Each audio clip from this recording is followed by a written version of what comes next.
Welcome everybody to Positive Pyjama Chats for May 13. Wow, the year is flying past already.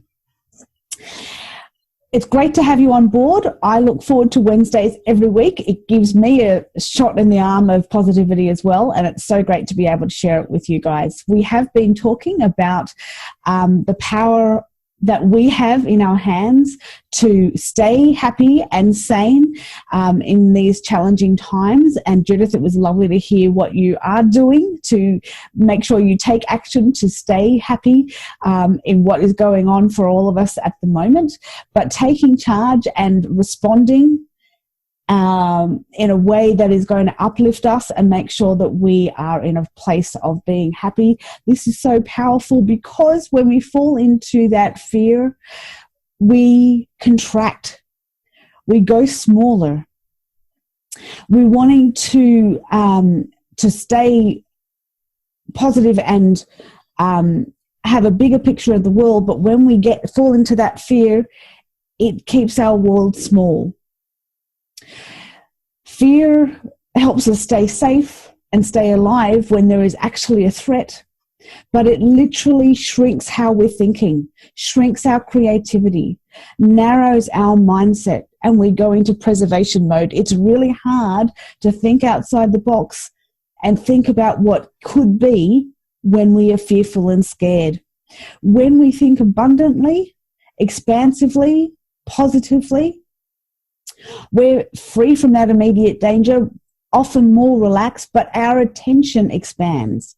We're able to tap into that creativity. Our brains work better. We're more focused, not only creative, but able to improve and evolve, and it's a really dynamic space that our brains go into. We can collaborate with others, be more flexible in how we see the world and how we see a project, in how we can get things done, and really think differently outside of the box. It's actually been shown that when we are happy, the peripheral area of our sight actually is more active. We have more peripheral vision, literally. And so when we have that, we can actually think more clearly outside of that tunnel-focused vision that we're having with the problems. Not only can we see it with our eyes, we can see it in our minds. That enables us to think outside the box much more effectively, much more easily, collaboratively, and creatively. We've been talking about how we can step into those positive spaces by focusing on things that we can control rather than things that are outside of our control, and enabling that space of and that sense of control to really grow just by focusing on things that matter, that we do have control of. Last week, we were talking about our ability to respond to these situations, to choose deliberately how to act differently, how to choose to respond in a way that we want to. And I introduced you to the concept of when we do this, we step above the line. We focus on ownership, accountability, and responsibility. That impacts our attitude, our positivity, creativity, optimism, and happiness. Of course, our attitude, when we're in that space, has an impact on the actions that we take. Judith, you were saying that you're doing these beautiful creativity baking sessions and tapping into your community in a way that is uplifting you. That is such a beautiful action. Taking these lessons that I'm sharing with you that are life lessons that I've had, and you're putting them into action. That is so inspirational. That is really, really cool. And what results does that give you? Have a thought. In fact, you can even pop it into the chat. Have a thought about what results that gives you. And bear with me one second while I turn my chat on here in my other screen. That way I can see when you actually are chatting with me. That's really exciting. So attitude, actions, results, wow. And it makes your world so much bigger. You're absolutely right, Judith. Yes, it does. That is so cool. Really, really great. As I said, expanding how we're thinking. Alrighty. So, yes, our actions are influenced by our attitude, and our attitude and actions lead to magical results when we take time to be deliberate about our attitude. And one of the ways that we went through last week, these 3 simple steps, 3 breaths, as quick as 3 breaths, if you want it to be, to think about situations from your own point of view, the other person's point of view, and an observer's point of view, that safe space to look at the whole situation.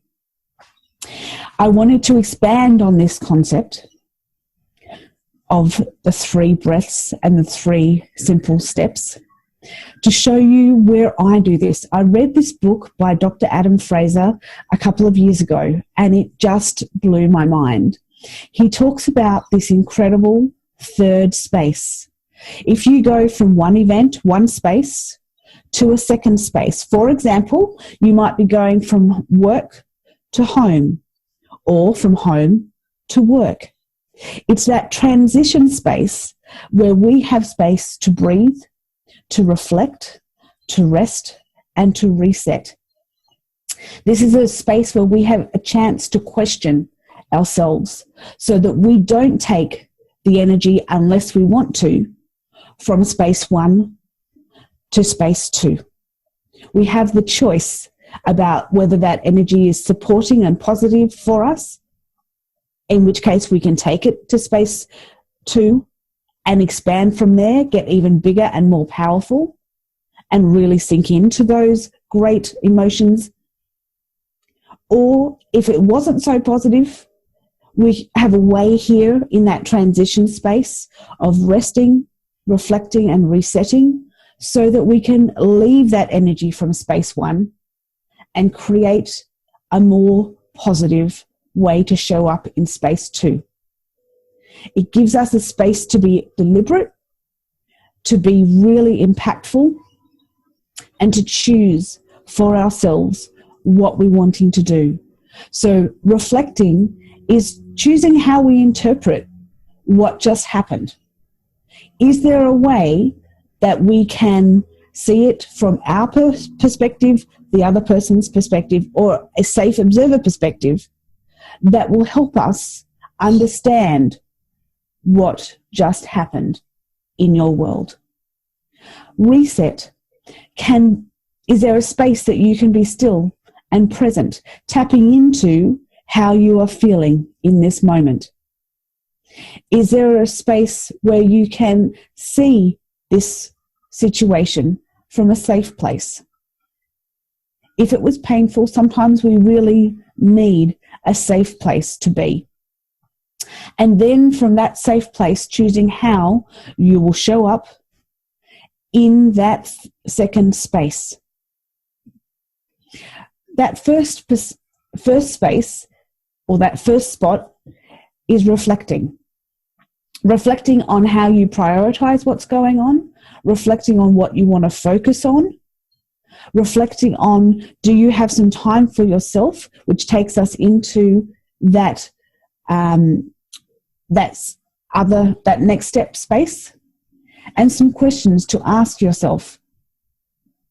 So if we go from time for ourselves into this rest space, that rest space could be simply stretching, walking, choosing something healthy to eat, going to the fridge, getting a glass of water, or the kettle for that matter. Could it be an opportunity to relax, or even to meditate, even just for a moment, in a few deep breaths while you are quiet and go inside for just a moment? Their last step is resetting, allowing your mind to refocus, letting any doubts pass by you. So like we've spoken about with meditation, where you let the thought pass by and you don't attach to it. Stopping thoughts is just about impossible and takes way too much energy. But if you allow that thought just to drift past, thank it for sharing and let it move on, then you are enabling it to just go without any power in changing how you see the world and it changing your attitude if you don't want it to. An opportunity for how you will show up, creating and being deliberate about where you want to be in that step into the second space. It allows your creativity to really flow because you can step into the safe space and observe. You don't have to be feeling those emotions. You have a choice now. Some questions that you can ask to allow that self-reflection to happen are, what can I learn from that? What do I want to create in my next interaction?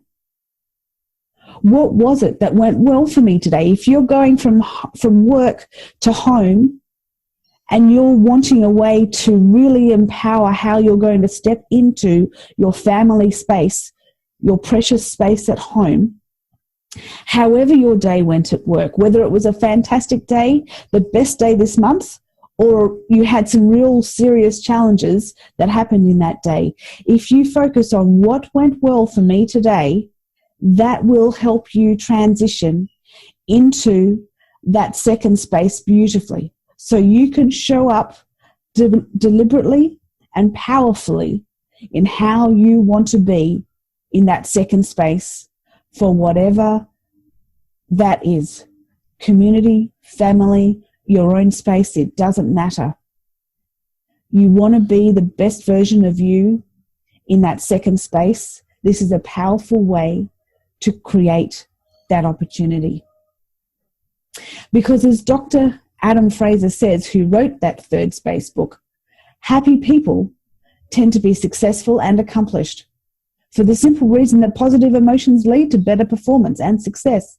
How is it that you want to show up in your job, with your family, in your sporting event, with your community, wherever you are? How is it that you want to show up? What is going to be true for you and light you up and be in your heart space? That is where your power comes from. That is how you get to a better performance and the success that is meaningful for you. Because what we do today can ultimately improve all of our tomorrows. It's powerful what we do deliberately. Here are some reflect, rest and reset discussion questions. So I want to thank you for joining us in the Positive Pyjama Chat again this morning. And I invite you to turn on your videos, turn on your microphones, and let's have a chat.